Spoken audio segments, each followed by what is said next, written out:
Welcome to my horror channel. This is where fear begins and courage is tested.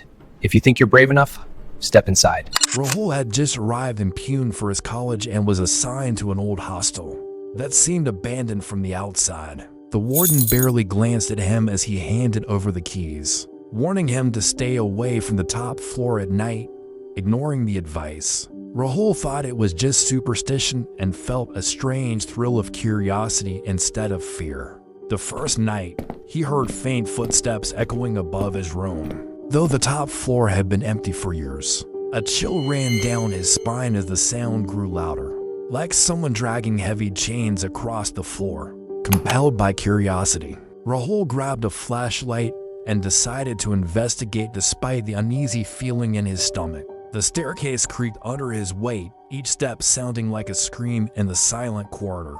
When he reached the top floor, a door stood slightly ajar, and a cold wind slipped through the gap, brushing against his face. Peeking inside, he saw old beds covered in dust and a cracked mirror reflecting shadows that didn't belong to him. Suddenly, a whisper called his name, soft at first, then urgent, sending shivers down his spine.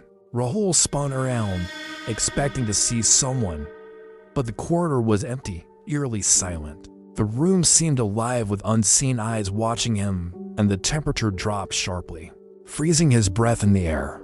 The next morning, Rahul told his roommate about the strange noises, but the boy laughed and dismissed it as imagination. That night, the whispers returned, louder and more desperate, accompanied by a faint dragging sound. Rahul realized that the door he had seen before now appeared locked, though he hadn't touched it. Determined to understand the mystery, he visited the college library and searched old records of the hostel. He discovered that decades ago, a student had vanished from the top floor under mysterious circumstances. Rumors suggested the boy's spirit still roamed the hallways, trapped by a violent end no one could explain. Returning to the hostel, Rahul noticed scratches on his wall that hadn't been there before, like fingers scraping the surface from inside. Shadows began to twist and contort unnaturally, forming faces that screamed silently. A sudden gust slammed his window shut, cutting off any possibility of escape. The temperature dropped further, and Rahul felt a presence behind him, invisible yet suffocating. When he turned, the ghostly figure of a boy appeared, eyes hollow yet filled with anger. The figure's voice echoed in his mind, recounting pain, betrayal, and fear from a long-forgotten night. Rahul's heart pounded as he realized the spirit wasn't just restless, it was trapped, seeking someone to understand its torment. Desperate, he whispered apologies and explained he meant no harm, only wanting to uncover the truth. The ghost hesitated, its expression softening slightly, as if evaluating Rahul's sincerity. Suddenly, Rahul was flooded with visions of the boy's life, moments of isolation, cruel pranks by fellow students, and the terrifying night he disappeared. The room seemed to vibrate with emotion, and Rahul felt a heavy sorrow pressing down on him. He vowed to tell the boy a story so the world would remember him and honor his suffering. The shadows slowly receded, and the room warmed slightly, signaling the spirit's acceptance of Rahul's promise. The door creaked open by itself, gently inviting him to leave without resistance. As he descended the stairs, the whispers transformed into a soft, grateful sigh, leaving a lingering sense of peace.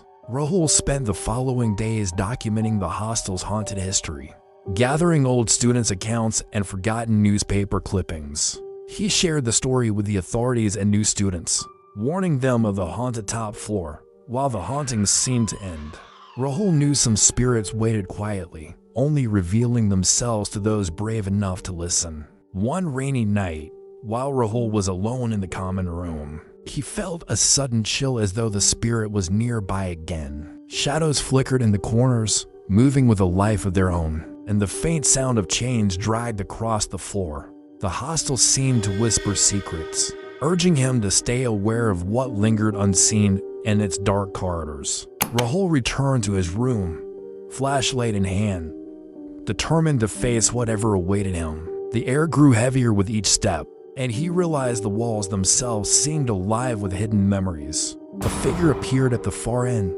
indistinct yet horrifying, as if composed entirely of sorrow and rage. He called out softly, promising to uncover the truth for the boy, and the figure slowly approached, the air vibrating with unspoken words. Objects in the room shifted slightly, as though acknowledging his pledge. The presence became less menacing, lingering quietly near the bed, observing him intently. Rahul's nights became a tense routine of studying, listening, and documenting the strange events. Each evening, he encountered whispers, fleeting shadows, and sudden drops in temperature. Yet, over time, the spirit's hostility diminished, replaced by a subtle companionship, as if the boy trusted Rahul to honor his story. One evening, Rahul discovered old belongings tucked in a hidden corner of the top floor diary. Photographs and a broken watch. These artifacts revealed the boy's personality, dreams, and the cruel pranks that led to his disappearance. Rahul felt a deep connection to the spirit, understanding that the boy's anger stemmed from neglect and injustice, not mere malice. As weeks passed, Rahul felt a strange sense of calm on the top floor. As though the hostel itself acknowledged his presence, the shadows still danced, but they no longer sought to frighten him. The air carried the faint scent of nostalgia and sadness, reminding him that some histories never truly vanish, they only wait for someone to remember. By the time Rahul completed his college semester, he had recorded every detail, every encounter, and every strange phenomenon. The story of the haunted hostel was no longer just a rumor. It became a documented testament to a life unjustly cut short. He left Pune with a heavy heart, but certain that he had honored the boy's memory and eased his restless spirit.